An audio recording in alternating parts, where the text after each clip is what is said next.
come to the very first time we've ever done a science fiction, actually science nonfiction double feature. This is round two, otherwise known as Afternoon Mass, at the Our Lady of Perpetual Holistic Medicine. You got to scoot in close. They can't see you in the thing. Oh my goodness gracious! All right, I'm so sorry.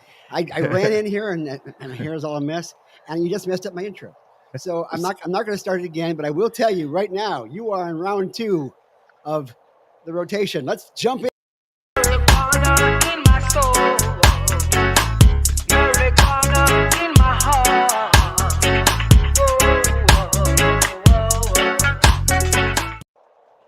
Hope that looks smooth. It didn't look smooth on this side, but this is one of those days where desperation is the mother of invention.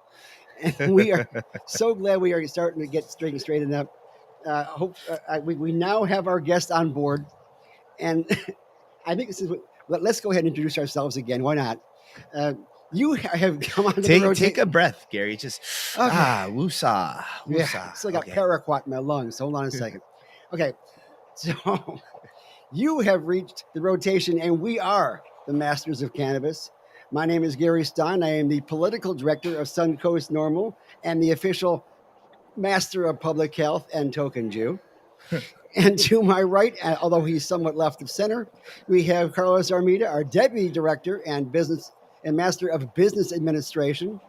And above us over here on the upper right-hand side, we have from beautiful Anne Arundel County, we have I did it again, didn't I? Chris Cano, our executive director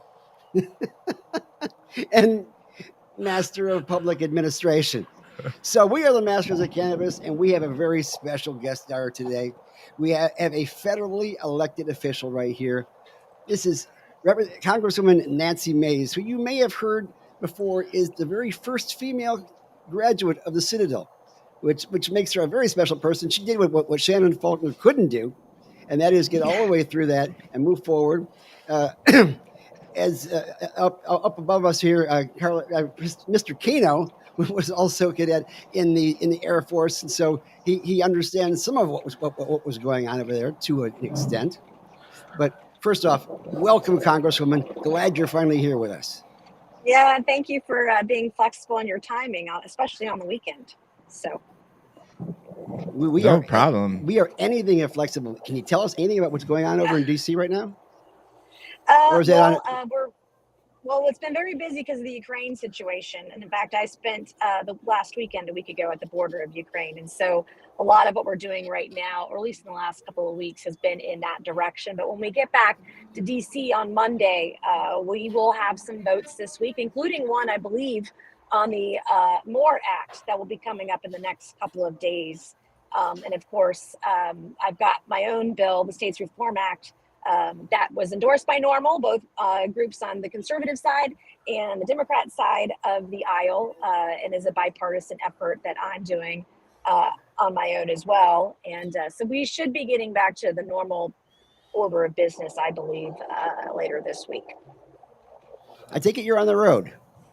I am on the road. I am often on the road, traveling, even on Sundays. So.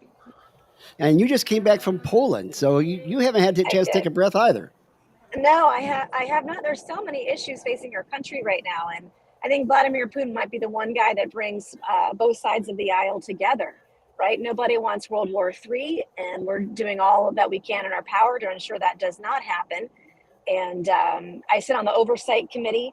I'm the highest ranking Republican on the Civil Rights and Civil Liberties Committee. But part of oversight, we look at immigration, we look at foreign affairs, we look at waste, fraud, and abuse in the federal government, civil rights, et cetera. And so we went over as a bipartisan committee, a handful of us last weekend, and spent some time along the border of Ukraine. Wow. My grandfather was from Kiev, and my grandmother was from Yas on the Romanian border. So my heart goes out to all the Ukrainians who are displaced right now, and all the folks in Poland and Hungary and Romania who are bringing them in right now. And it's amazing, the Polish families, as soon as there aren't not what I was expecting, there aren't camps with tents, and millions of families stretched out around Poland. But once the refugees are in process, and most of them are women and kids because the husbands and fathers are stayed back home and to defend their country, but within a few days, Polish families are opening their homes to Ukrainian women and kids to give them shelter, to give them food, and the Polish government has opened up their schools to the younger kids so they can go to school during the day.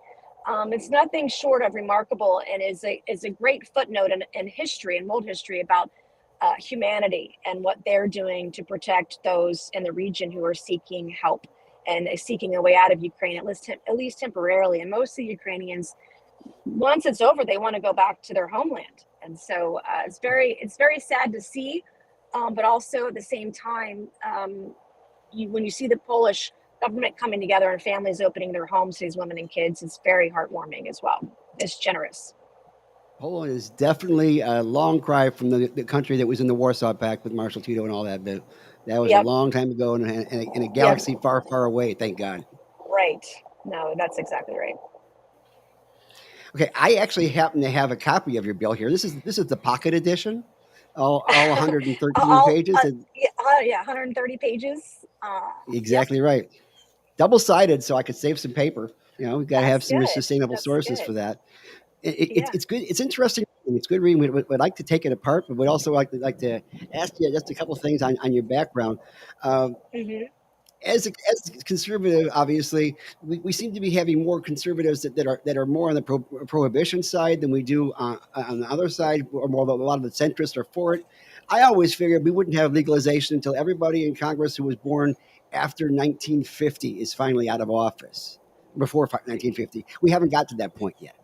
No, we haven't. And the only place this is controversial is in Washington, D.C.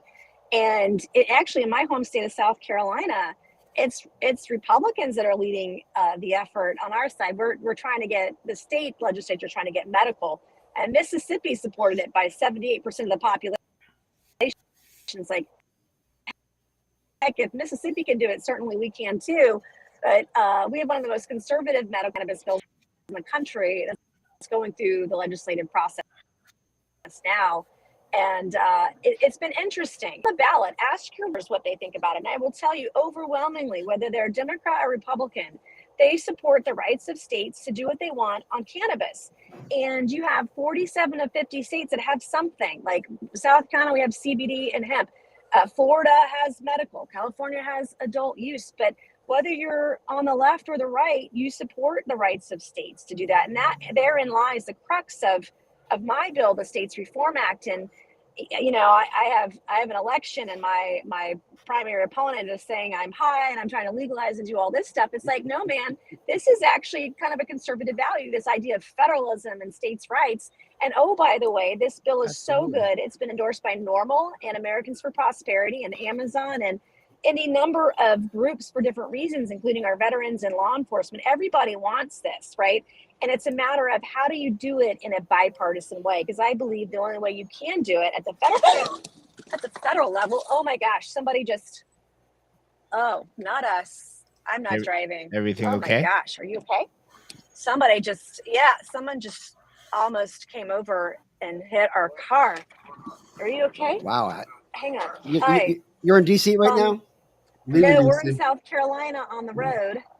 And my boyfriend is driving us. I have an event. Oh my gosh. Can we hit pause? I'm sorry. We did not we were real close to it. I'm going to hit pause and be back on in just a moment. I'm sorry. No worries, Rep. Take a minute.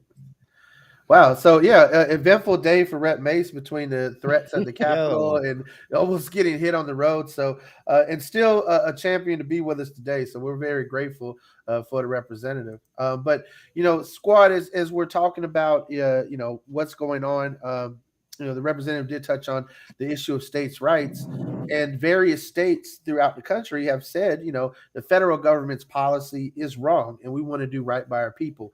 We saw Colorado and Washington, begin to lead that charge with adult use. California has been at the forefront of this fight since, the 90s. But even going far back as the 70s, when the Controlled Substance Act was introduced, you had states like California and Oregon in various areas saying, hey, there are sick people that need access to this. And people have been utilizing cannabis in this country since its inception. I mean, Thomas Jefferson literally had to sell, pounds of hemp in order to buy guns for the Continental Army.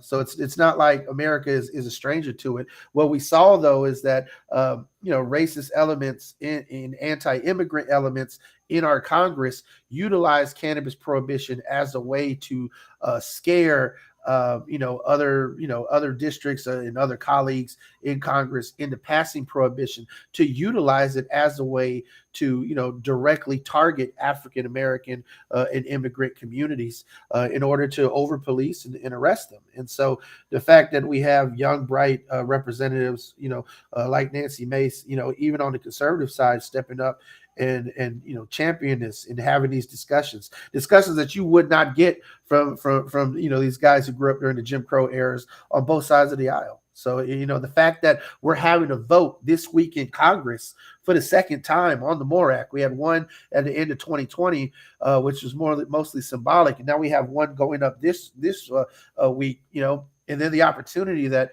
it could actually happen by the midterms, that cannabis could be legal in this country by the end of the year if everything went smooth in the legislative process. But again, I'm always optimistic, so we'll see what happens.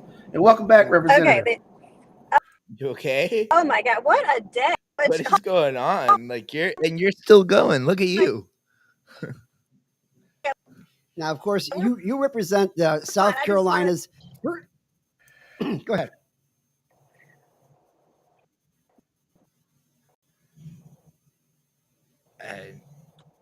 No, I'm here. Okay. Yeah, you're really. you're in a sketchy zone, but I think we'll probably get past that. It's like it's a cell phone service, but well, I've always been told that yeah. you're in Charleston right now, correct? And I've always been told that Charleston is like Savannah on steroids. And Savannah, you've got more dead zones than you have live zones as far as internet is concerned. So we get what's going on there, and you're also coastal there, so you always get those other issues involved. So we're glad you're safe, and we're glad that you had a chance to deal with both state politics and U.S. politics. Of course, and it's an important issue. It's an issue that I've supported my entire life. When I was a state lawmaker before I came to Congress, I supported South Carolina's medical cannabis reforms. It's called the Compassionate Care Act, and was a co-sponsor of that bill. And then when I came to Congress, this was an issue that I ran that I immensely for personal reasons. Obviously, I have a lot of veteranly. I've seen the effects of PTSD. I've told this story before. I was raped when I was 16, and I dropped out of medicine that my doctor prescribed. The antidepressants made my depression worse. And I got off that medication and did cannabis for a brief period of time in my life that cut my anxiety down. It helped me sleep at night. And so I understand the medical from that perspective. And when I talk to veterans, I feel that pain when they're going through PTSD and that kind of trauma, because I've been through my own personal trauma and the reasons. I'm 44 now, but when I look back at my life and see the kinds of experiences I've had, gives me a unique perspective on these issues. And it's a story that I talk about, especially to Republicans, so that they can understand my perspective and where I'm coming from, that we just want to make sure that the rights of states are protected on this issue, and that there's a framework so that this isn't a multi-billion-dollar industry, dangerous industry operating in cash. That's dangerous, right? And we want to disincentivize illegal and black markets, because you've got fentanyl coming across the border. You read stories about people all the time with marijuana or cannabis laced with fentanyl. We want to make sure that we're doing what makes the most sense and respects the rights of states and respects the rights of those, like, in the VA, like veterans should be able to be prescribed this no matter where they are. And my bill has those protections. And I know that certain states want to have certain investment in certain communities so that they can, ensure the communities that have been most harmed by this federal war on a plant, particularly black and brown communities, because they're 4 times as likely to be arrested for cannabis than someone who's white. Those are all facts, even in my home state of South Carolina. But I also, when talking to our law enforcement, who may not publicly come out sometimes, but they're not making arrests on this issue, right? Unless it's a major influx on a plane coming in overseas illegally, they have bigger crimes. There are bigger drugs to go after that are doing real serious harm. And I know in the state of South Carolina, we have an opioid crisis. Well, if you stand up one dispensary, just one dispensary for medical, you reduce opioid addiction and morbidity by 17+%. And so there's all this data that it doesn't increase crime, that kids are not exposed to it any more than they are. And I'm going through this with my own kids right now. One of my kids has a best friend who's getting high every day that they go to school, and they have access to this. And, you know, what we're doing isn't working. And we certainly need to make sure that we're putting, you know, funds and investment into discouraging kids being sold pot, and that we advertise and, you know, tell kids. And I told my kids, if you're doing it at your age for nefarious reasons, your brain's going to turn into a bowl of mashed potatoes. That's what I tell them. And so, you know, and we're seeing it. I see it every day. And so I want to be sure that we're smart about it, that we're pragmatic, and we do what makes sense and respects the rights of states, respects the rights of law-abiding citizens and businesses to be part of a huge industry that's not going away in this country. And that's something I'm intent on continuing to work on, no matter, you know, how many people attack me for it. I know it's the right thing to do. Now, when you had a chance to have access to cannabis back in I guess that would have been the early 90s. 95. Yeah. 95. And that was even before California went medical. And your father is James Mace is was a 2-star general, correct? He was a one-star general. 1-star general. I'm sorry. Mm-hmm. I just gave him a promotion. I hope he doesn't mind. Yeah. So, but I wonder parents, what's that? Yeah, I wonder how you reconciled that with him. Yeah, well, my father doesn't like the idea of it at all, and he's sort of, you know, doesn't like that. But he uses CBD for his back pain. Okay, so it's like, Daddy, you can't say no, but then you use a product that's legal in South Carolina, like many people do. I use at night, or I use Delta 8 and Ambien because I won't kill my boyfriend, right? And I won't be addicted to it.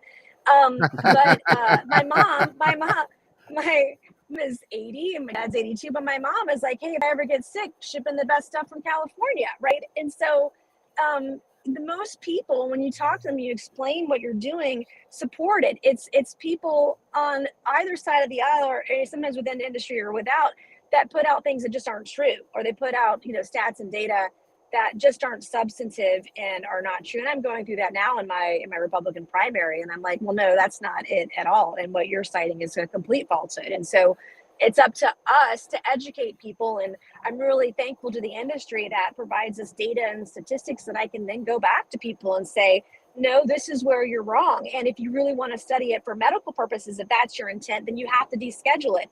And to deschedule it, you have to decriminalize it. There's a whole domino effect that you have to do from a law and statute and legal perspective to even make the justification to going medical. And it's really not up to the federal government to do it. It's really up to the rights of states. And they've been doing a very good job, and different states have implemented it in different ways. And you've seen the benefit to that and learning from other locations. But like Canadian, you know, cannabis companies can trade on our stock market, but our company's got to trade on Canada's stock market. So our regulations and our laws make absolutely no sense whatsoever. And then when you dig into the data and realize, my God, this could save lives, it's sort of a why not?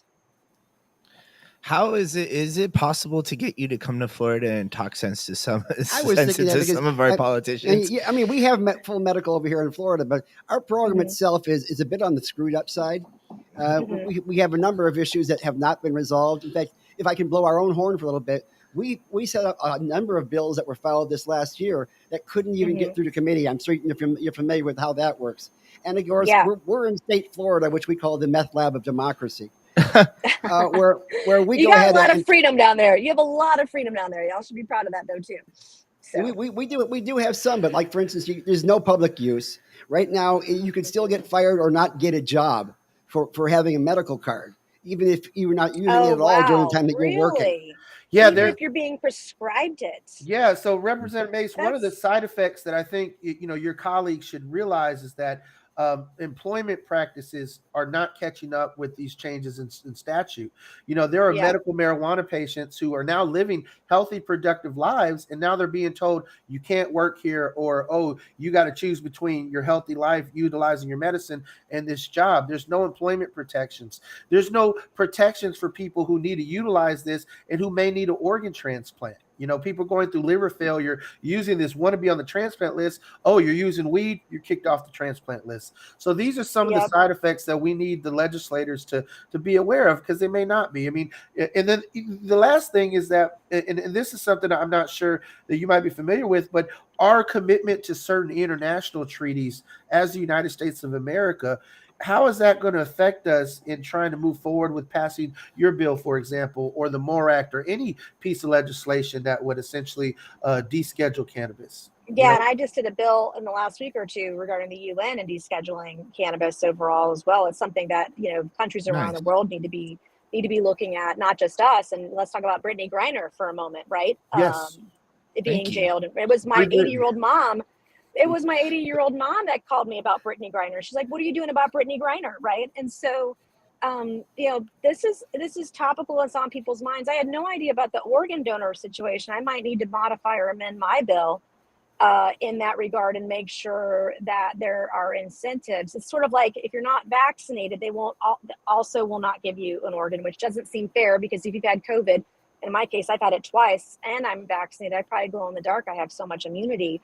But we don't treat natural immunity the way that we treat vaccinated, and they're probably the same from that standpoint. But just some of these laws and rules just are stupid, right? And it's your government at work. And so thank you for bringing that point up. And my staff, but I hope, are listening and will take note and put that down and make sure and take a look at our bill and see if there's a way to incentivize good behavior. But that's one of the reasons that Amazon, and my bill is the only Republican cannabis bill that Amazon has endorsed, for that very reason, that it affects about 10% of their hiring pool for people who are duly qualified to do these jobs. And that's about 100,000 people that they could employ if it were not for that discrimination. And those individuals should not be discriminated against if they're qualified for that work. And, that's really important as well, that people who should work in any job, really, even if they have a medical card. Representative, folks had asked me.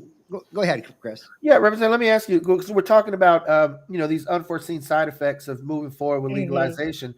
One of the things that was really prevalent was how many qualified people were denied security clearance in the Biden White House or Biden administration for past cannabis use or even legal cannabis use.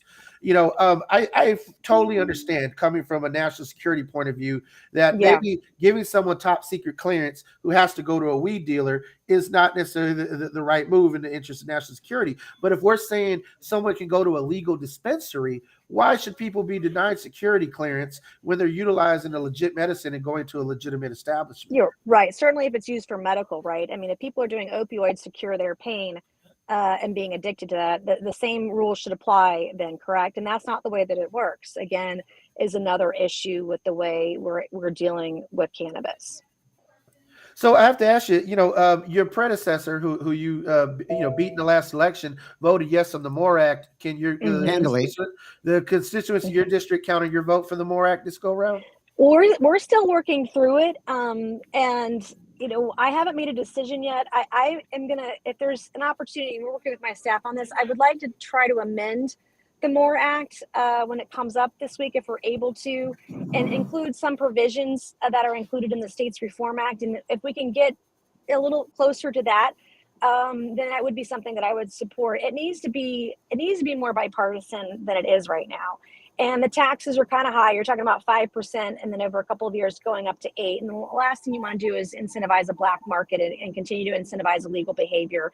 I would like to see more sort of regulation around treating it more like alcohol, and having that framework, which does not exist currently in the MORE Act. I think that would be really important. And incentivizing I know a lot of the funding is going to social equity programs, but looking at ensuring that law enforcement, like community policing programs, have some investment there. Our veterans that have PTSD, ensuring that we incentivize that cannabis isn't sold to those under the age of 21 except for medical use. Just a couple of things. And we're looking at maybe trying to do 3 or 4 amendments to kind of bridge that gap because I don't care who does it, Democrat or Republican, as long as it gets done, it's done in a way that doesn't make or exacerbate or worsen illegal activity today. And so that's kind of, we're working through that now, and trying to see what they may be open and willing to work with us on. Just some modifications, small parts that I think will make a big difference. Well, one of the things I saw in this bill that one of these things in the bill that I thought was really great was the small business issues that you have in regards to here. I mean, like the bill that Booker and Schumer put out, it is almost like a gift to big business. That we're working to see these giant corporations taking over the cannabis industry, which we don't see as being necessarily a positive move, because there are so many people who have been impacted, who are social equity applicants, who are totally blown away from the whole industry if they have to have a $5 million retainer and grow vertically and things of that sort. But here you talk about small business loans, having immunity and things of that sort for cannabis. It's kind of a stepwise fashion towards the SAFE Act, and I really applaud you for that. Yeah, and the other thing is that Schumer and Booker haven't filed a bill yet. And so we're sort of scratching our head wondering if they are going to find a bill. And is there a way to merge all three of these pieces of legislation together in a way that has true bipartisanship? You can't do this one-sided. You've got to be able to work together. And don't get me wrong, I'm a conservative, right? But I work with Democrats on issues where we agree, because I know that is the way forward on so many issues, whether we're talking about cannabis, whether we're talking about Ukraine, whatever the issue is. And then my first year in office, I passed like 4 bills. I've done civil rights work. I've done security work, working on issues, veterans affairs. I mean, Americans expect, particularly right now when the place is so damn divided and vitriolic. And as y'all know, I had to delay this interview today because of a threat, a credible threat that I got. It looks like someone potentially in my district. And that's where we are today, and that's just not okay. And we've got to have leadership that says, hey, the 10 or 20% of places where we agree, it's the American people, the people that hire this job. Now, is there any companion bill right now for 5977 in the Senate, or are we going to go with so we've been approached by U.S. senators, both Republican and Democrat, on States Reform Act for companion legislation. And so I'm going to cards close to my vest right now, but I'm pretty excited about it. And so we may have some options. And I don't want it to go to a Senate graveyard. I'm not interested in that. This is something that I know that can get done with someone behind it that will work hard to achieve that end. And I'm very serious about getting it done. And we've already been promised a hearing on States Reform Act once the MORE Act passes, because many folks think the MORE Act will die in the Senate. And so we're working through that process. I'm respecting Democrats' move to pass MORE. They might do safe banking again, and then our bill will be standing. And to that end, we're working towards that effort now. So I think, obviously the filing of the MORE Act, the attention that it's received, is putting a lot of pressure on folks who made a lot of promises and then didn't do anything about it. And so I am willing to work with anyone who's willing to work with me on just about anything. Well, hopefully you can get Senator Scott to go ahead and move forward, because he seems to have a connection with Senator Booker. And to see a bipartisan bill in the Senate go forward would make us all very happy over here, because it, like you said, it has to be a bipartisan effort for it to go through. There's no other way for it to happen.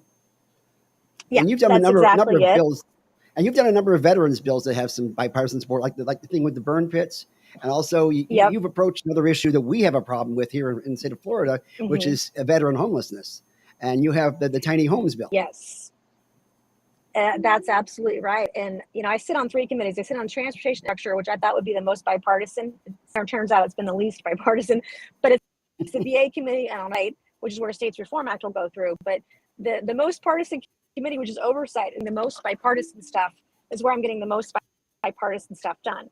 And so, it's interesting from that perspective. But my message when I ran in 2020 was, I will work with anyone willing to work with me. And I have no pride of authorship. I just want to show this is the path forward. This is the framework.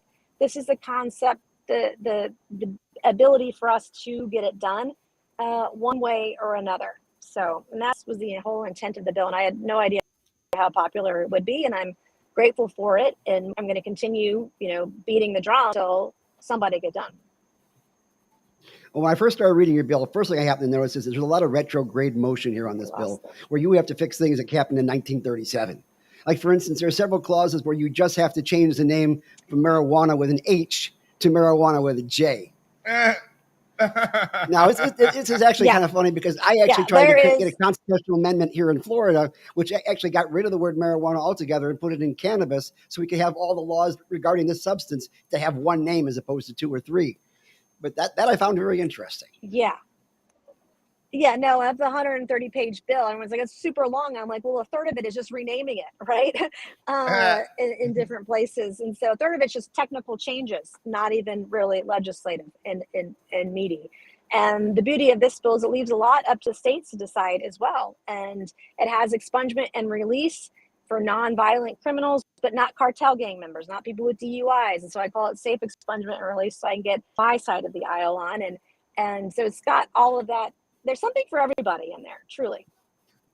And expungement, I think, I know it's very important to a lot of folks right here. I know Chris can say something along those lines, because we have so many people whose lives are being affected by simple possession charges, who, if they finally got the expungement they need without having to spend thousands of dollars to get it, would make so much difference in their lives. And that itself would be an equity move along. And that's and by the way, when you do that, we saved the federal government $600 million over 5 years in our federal penitentiary system. So, I mean, again, look, we're limiting government, we're saving money, taxpayer money. Like, there's literally nothing to dislike here. Now, one thing that I'm sure a lot of Floridians will like to hear on this bill was the second chapter here, which is talking about regulating cannabis like alcohol. Actually, it says regulating marijuana like alcohol. We had a ballot measure here that worked for like 8 years to try to get forward.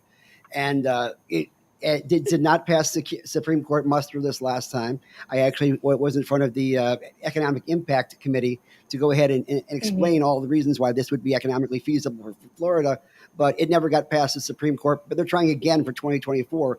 And sometimes if you can't get it done on the state, we hope that we can get it done federally. And you actually have this, again, regulating cannabis like alcohol as a federal bill. Do you think that might it will stay in here, or do you think it might get lost in markup? No, I think it's going to have to. I mean, that's the entire gist of the bill, is to treat it like alcohol, because the framework is already there. So if you're a grower, it's through USDA. If you're interstate commerce, retail TTB. If it's medical provision license or permit, FDA.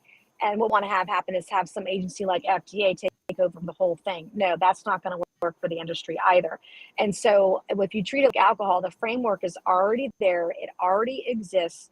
And people understand what the rules are within the industry. And that is the best way forward, I believe, to making it the easiest transition for states that have legalized it in one form or another. Again, 47 out of 50 states have some form of CBD with or without THC throughout the entire country. Only 3 states have nothing, no reforms whatsoever. And so this is desperately needed right now. Nebraska, Idaho, and Kansas. Thank you. Is that because of the amount of corn and potatoes they grow, you think? Does that have something to do with that? I'm not really sure. But again, in order for it to get bipartisan support, you got to allow states to say provide what they want to do or not. And I'm cheering on my home state of South Carolina, but we've got, like our state party chairman, which is trying to actively work against it. It was being very much misled on our medical cannabis reform. And it's sort of like, nah, we've got Republicans that are leading on this effort. We should not have Republicans getting in the way of other Republicans doing what's right for the state of South Carolina. And I know overwhelmingly State Senator Tom Davis is going to prevail. And so I'm watching that very closely to see how that happens and how they move forward on that. But it's important that we do it the right way. And this allows the framework for states to do what they're already doing and ensures we capture a multi-billion-dollar industry as well, and provide just this regulatory framework for them to safely do business legally as they already are. Well, Rep. Mace, you have been a not just a force for reforms on cannabis, but you've also been a voice for the environment and standing against offshore drilling. We've seen the horrors of offshore drilling and how a bad oil rig can go south here in Florida. I know you stood against in South Carolina. The fact that we can grow hemp and turn it into a biodiesel, We just talked about those 3 states that still have nothing on the books, but those 3 states are a breadbasket. If we grew hemp in those states, we could have clean biodiesel energy and be, energy self-sufficient in this country. And absolutely, without damaging our environment, without having to go and ruin our beaches with offshore drilling. I don't get how anybody from any political party can't see the value in that. And you make a great point as well, and that's something especially we're looking at now. Everyone's really well aware of how Russian oil and gas funds all these invasions and war crimes and genocide at the hands of Putin. And I think that, in terms of how we move forward with energy, making our country energy independent, that should be on the list of things that we look at and do and have a plan, a strategy to have a plan for long term. Well, one other piece of legislation moving that I found interesting, I know that your bill deals with federal records and expungement. The HOPE Act, the Harnessing Opportunities by Pursuing Expungement Act that Congressman Joyce and Congresswoman Ocasio-Cortez is sponsoring. What's your opinion on that bill? Do you think that's something we should help empower states to especially ones that have legalized it, to expunge people's records? Yeah, for sure. As long as they're nonviolent and don't include, DUIs or cartel gang members. My biggest thing is making sure that those who've been harmed by this awful war that's been unsuccessful, innocent victims, that we're not including violent offenders like cartel gang members. Understandable. We were talking about that earlier. The war on drugs is the longest waged war in American history. And it's been a war on its own people in many ways. And it's like, how do we exit this war, with dignity, with respect, and also paying attention to the damage that we've done to our own people in this country. Right. It's been a very long, very expensive, very harmful war on a planet. And I'll reference it again today. I'm going through this issue, a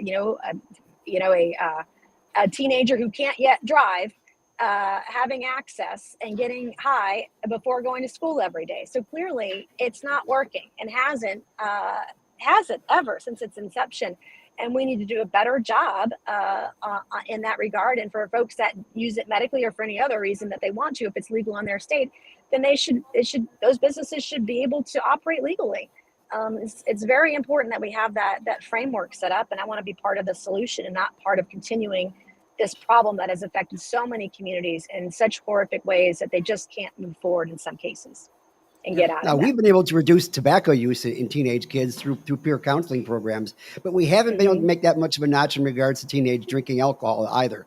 And they seem to have just as much access to alcohol, if not more, when it comes to cannabis is concerned. And I have seen that when we do have legal cannabis states, teen use does decline. Maybe it's because of the fact that now that all the adults are using it, it's not cool anymore.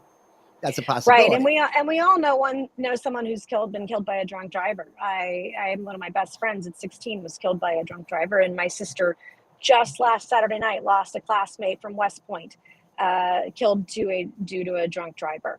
And that has been devastating and on every community in the country, and is an addictive substance, right? Is really an addictive substance, and people die as a result when they get behind a car.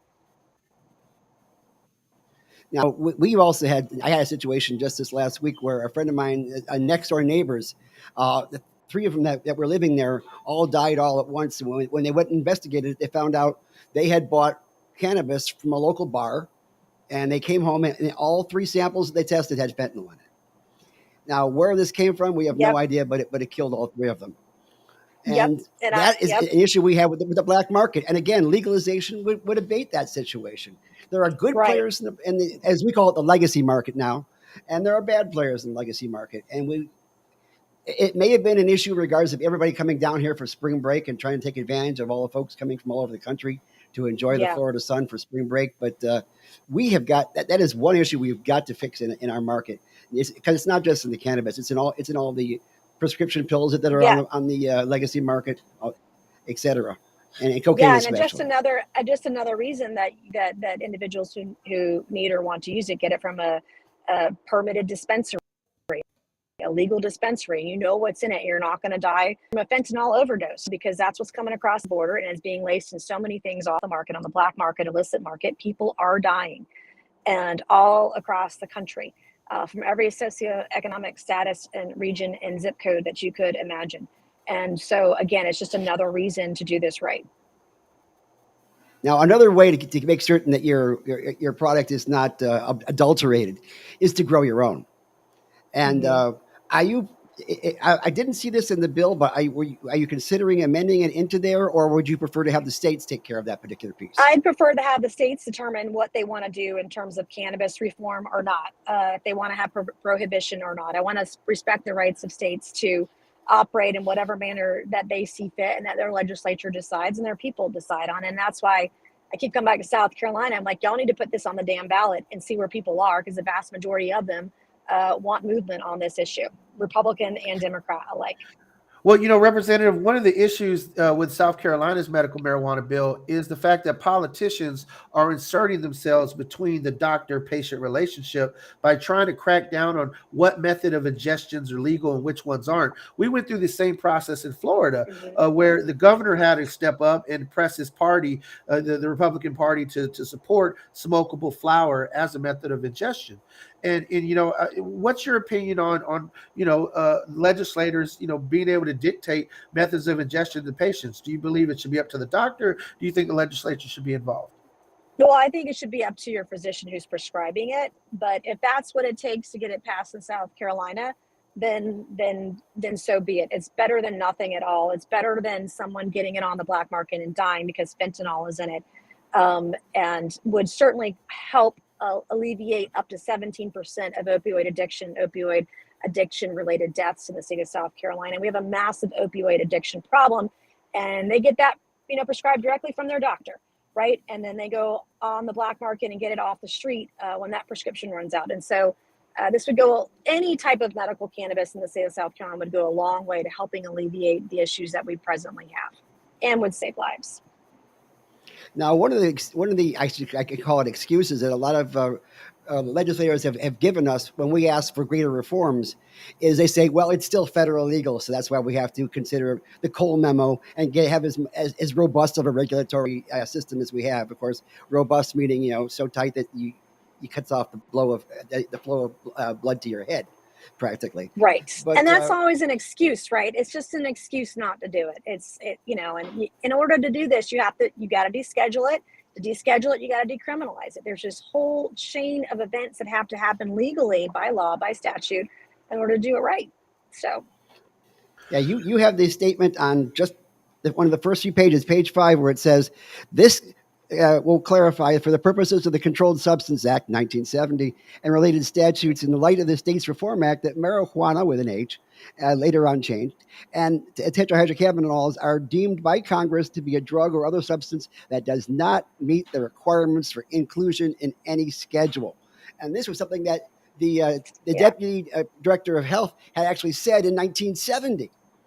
And yet that went by. We waited for every single subsequent Attorney General to flip that. And obviously the Attorney Generals are not interested in doing that. So it's good to see we might have a legislative approach to finally fix what was broken 51 years ago.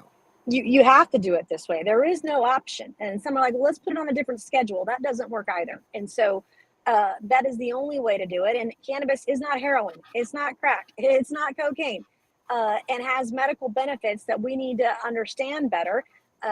We need more studies on it. And that's the only way you can do it, is by descheduling it. And to deschedule it, you got to decriminalize it. So it's all of it, works together in that regard. And as long as the federal government isn't forcing it on any particular state, the states will come around, and they're already there. It's not like you're going to reverse course. Like, that genie ain't going back in the bottle. So you might as well provide the framework for it to be safely done in every state that already has it.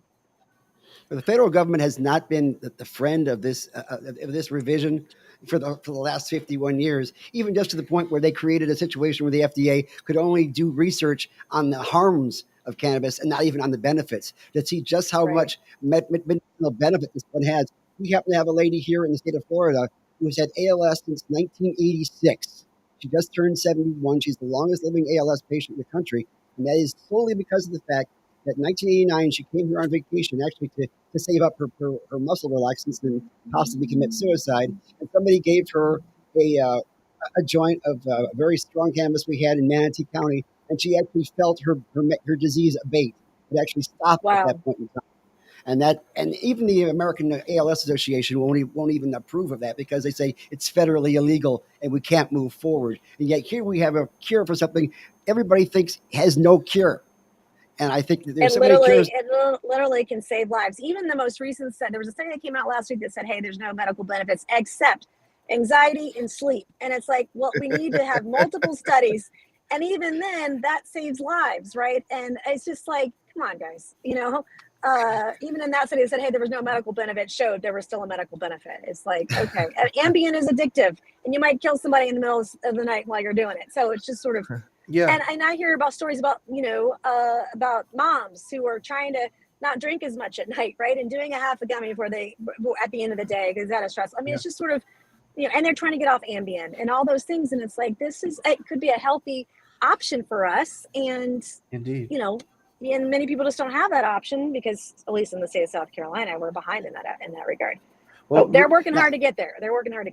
Representative, you touched on a sensitive subject for me. I lost my cousin in the summer of 2009. His mom gave him an Ambien and a Lunesta after he had been out partying, post graduation, and he had a psychotic break because of it. He tried to stab her with a barbecue fork, and unfortunately, the Winter Park police put 2 shots in his chest. And so it is definitely, I think back and I'm like, wow, what if his mom could have just gave him a dose of RSO? He could have went to sleep for 18 hours and been fine. Yeah, and I've seen it in our family. One of the cousins of my kids had an overdose, heavy drug overdose, and it has affected every family. Somebody knows someone who's been affected by what's happened and what's gone on when there could have been an alternative that could have saved a life. Yeah, and she was young. She was a young single mom of 2 teenage girls when it happened. It was devastating. And people just want to live healthy lives, and they're encountering so many hurdles. Whether it's being saddled with a criminal record, or it's being even doing it legitly and getting your medical card and still being denied employment or being let go from a job. Gary's own daughter had a situation where her employer gave her a choice between ripping up her medical card or keeping the job that puts food on the table. And even people lose their driver's licenses in our state many times for marijuana charges. And I wanted to just point that out with the viewers who might be watching. Hillsborough County in particular has 450 spots available to actually help people with Operation Greenlight, which is to restore suspended driver's licenses and help you expedite that. And so, Carlos, if you could just run that link across the screen. So far, they've had about 150 applicants apply on the county website. But for those of you, read this article, click the link, and sign up. We want to make sure that the damage that has happened with folks losing their driver's license to a marijuana charge, you can get that reinstated now with local government stepping up to help. Now, silent signals here in Florida state government is that the more committees a bill gets when they're first introduced, the less chance there is of it moving forward. Basically, because leadership tries to bog it down so that it won't get past the committee process for our 60-day session. And now I see, looking at your bill, you have a few committees. You have Judiciary, Commerce, Natural Resources, Agriculture, Transportation Infrastructure, Armed Services, Ways and Means, Small Business, Veterans Affairs, Oversight and Reform, Education and Labor, and Foreign Affairs. It's a lot. It is a lot, and that is a lot, and that will be a hurdle that we'll have to get through. Which is why I'm excited about having a hearing on it, actually an oversight, getting that process started, so we can work through some of the issues that we may encounter elsewhere. And it may be that, hey, that kind of a bill that I have has to be broken up and done over time, which may or may not be okay too. I don't know that you can do it without doing it comprehensive. I'm not sure constitutionally that would work. But one of the challenges that we will have to work through in getting a Senate companion bill and figuring out where the support is in the Senate and what we think we may or may not be able to do there. And you look at safe banking as an example, we can pass it into the House, no problem. Then it gets stuck in the Senate. And some people think it doesn't go too far, and for others doesn't go far enough. And so it's just, man, we just got to pull our heads out of the sand and do what makes the most common sense. And that is my argument. And you're missing out on a revenue stream, by the way, and you're making the industry much more dangerous than it needs to be. Well, Representative, one thing that you just touched on with these committee assignments is, the role that cannabis would play in helping out members of our armed forces. We talk a lot about veterans. Mm-hmm. In Israel, they've changed it to where if you're on reserve status, you can essentially utilize cannabis as a therapy. What do you think about it? Is that something our brass would go for here, or is cannabis still too taboo for our armed forces brass to touch? Well, it's hard to say. I don't have that in the bill, and I don't know that's something we could touch right now. But certainly, if you are a veteran, you shouldn't be discriminated against. I have protections for that in there with employment and I saw allowing every. I think a key part of the bill I want to highlight Mhm. was the retroactive change in dishonorable discharges for cannabis. Yes, Let's talk about that yes. for a moment. Tell us about what led you to that and such. Well, they shouldn't be dishonorably discharged for that, and that is included in it. But also allowing the VA to prescribe it to veterans, and then they're not discriminated at their place of employment. I had certain protections in there for veterans. I think that's a really important audience to protect, and I have similar protections for those with HIV and AIDS or sickle cell anemia, or those that have terminal illness and cancer, and those are places where I believe we should be kind of specify that as well, to get folks from both sides of the aisle on board, understanding that this has tremendous value. And if this can alleviate someone's pain, I mean, when I was a state lawmaker, there was a young woman that died from sickle cell.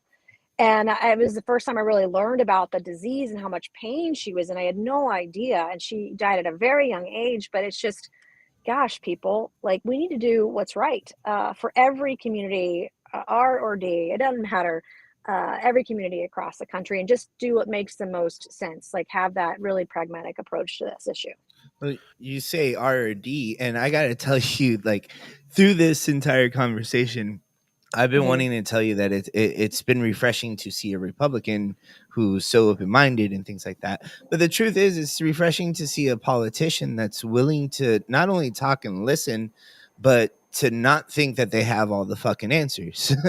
Right. Yep. And to be willing to learn and to grow. And like, one of the best parts about this interview is when Gary said something and you're like, oh man, maybe we should reform our bill.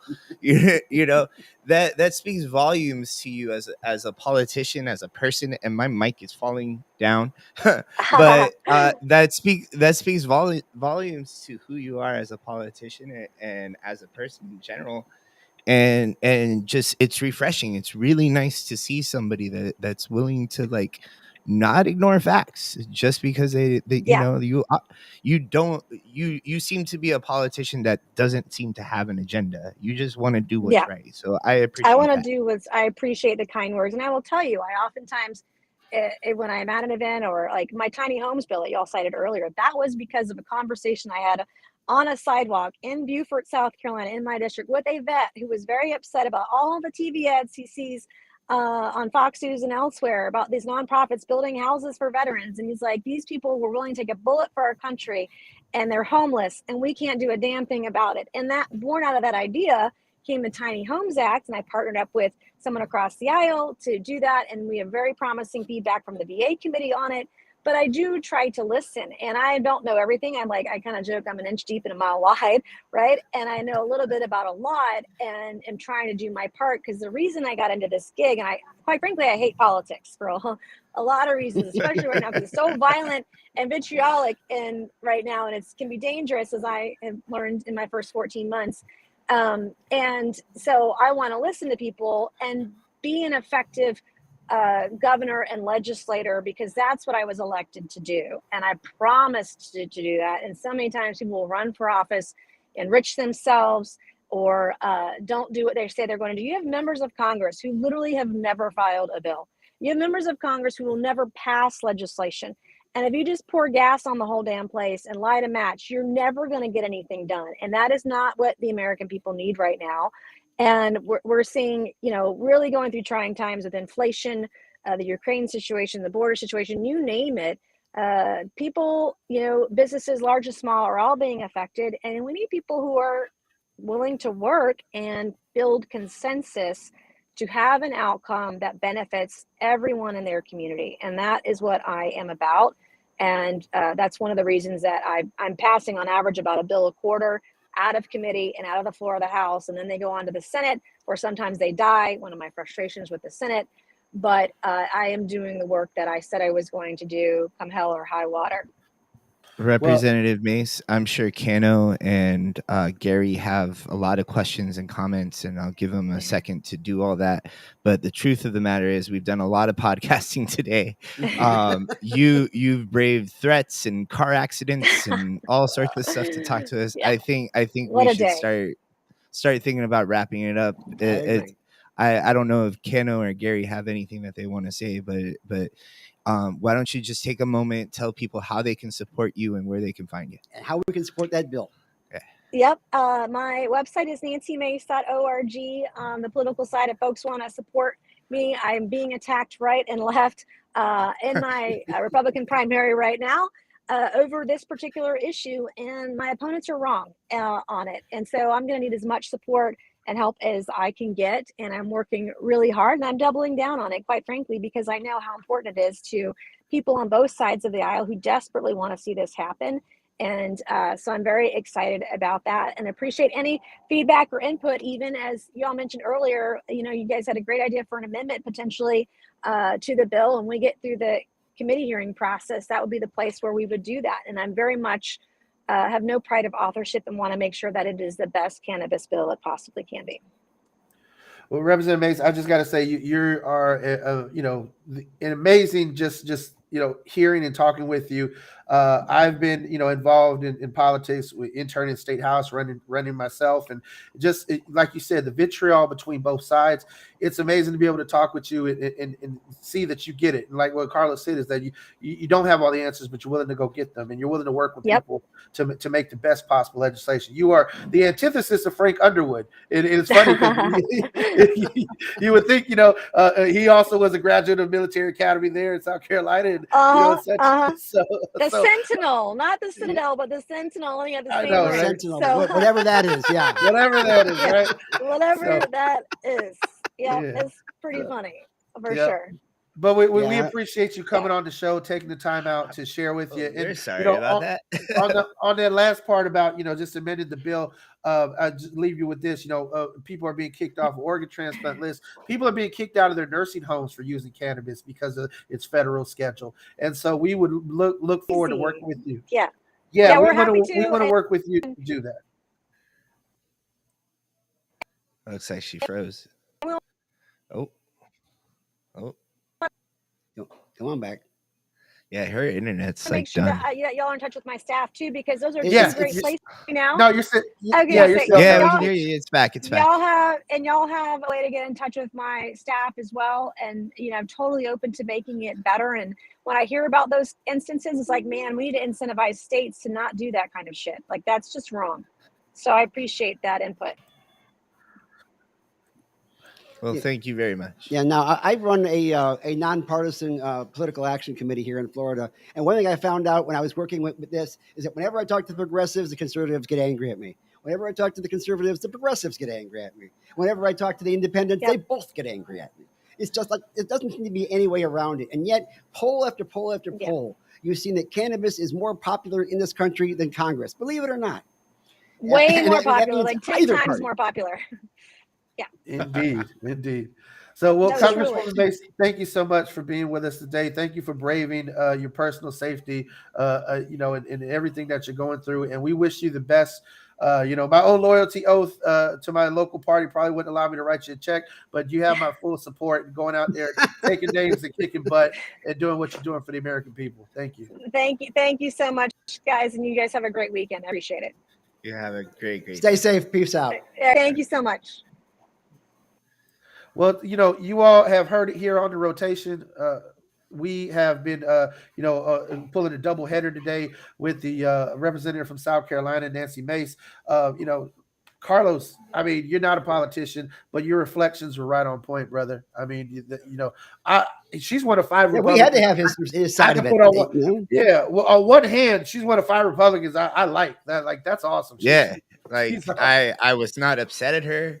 She was like quoting. She wasn't ignoring facts. She was like hitting them straight on. I saw you. Like, it was crazy. I was like, "What is going?" She's not Republican. She's lying about her her political party. No, she actually is. She's a dedicated, like, that's her party. That's what she believes in. I mean, Yeah. but she also has compassion. I mean, her own experiences, I think, shaped her in a way that is different. And I think that is important, is that we have people who have lived life and gone through some real shit that represent us in Congress, not people who are cushy legacy, Ivy League babies that are taking over their daddy's seat, because their daddy had the seat for 30 years. Anybody in particular you're talking about? All those bastards.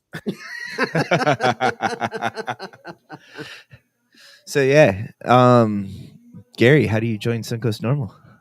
Do you know? I know how you can join Suncoast Normal. How do you know? All you have to do is take a look at this. There it is. This is right here, suncoastnormal.org/membership.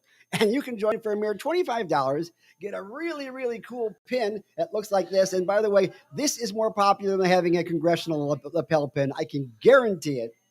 Yeah, and that's how we do cool shit like this, like having Rep Mace and Tommy Chong on our podcast and going to Tallahassee and Gary putting on those bills and stuff like that.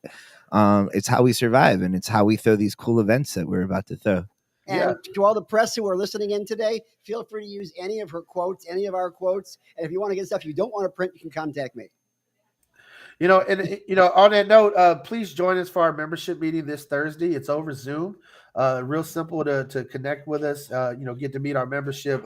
Have a really open forum where you can connect with other patients, other caregivers, other advocates, and of course, come to the Tampa Bay Cannabis Business Expo next month, April 23rd. We still have some vendor spots available, going for only $50. So if you have a small business, if you're hiring, $50, and you can come set up a table, set up chairs, set up a tent, sell your wares, interview folks for a job at your small business. Come on down. We even have some we were talking opportunities. about no sesh, though. No sesh. We were talking about becoming a member, and I don't think people realize if you're a member of Suncoast Normal, you can get a table for just $25. Yes, right. We have a member discount, $25 if you're already a member of Suncoast Normal, to set up a vendor table at the Tampa Bay Cannabis Business Expo. You want to be there, you want to do it, contact us. This is the last week to get your vendor spots in, so get it done. And how do you get on the membership meeting this Thursday? It's over Zoom. You can go to our website, suncoastnormal.org, and you can go ahead and click the link to RSVP on the Zoom link to our membership meeting Thursday evening at 7 p.m. Eastern. And there's the website. There you go. And you scout around a bit. You'll find all the other archived episodes also of the rotation, so you get a chance to see us talking to all the greats like Malcolm McKinnon and that forth. And speaking of that, program note, who do we have next week, Chris? Well, next week we're going to be inviting your community activist Connie Burton, who is currently seeking an open seat on the Tampa City Council via appointment by the other council members. Connie has been an advocate on the ground in Tampa for many, many years, advocating for the African American community and really addressing the issues of police misconduct and police brutality among our local community. And I'm proud to have Connie on and to discuss those issues and what her views are, should she be the only woman appointed to the Tampa City Council. That would be cool. Okay, well, bye, everybody. All right. Next week, guys. Okay, one more time. 2 hours of show today. Awesome. Bye, everybody.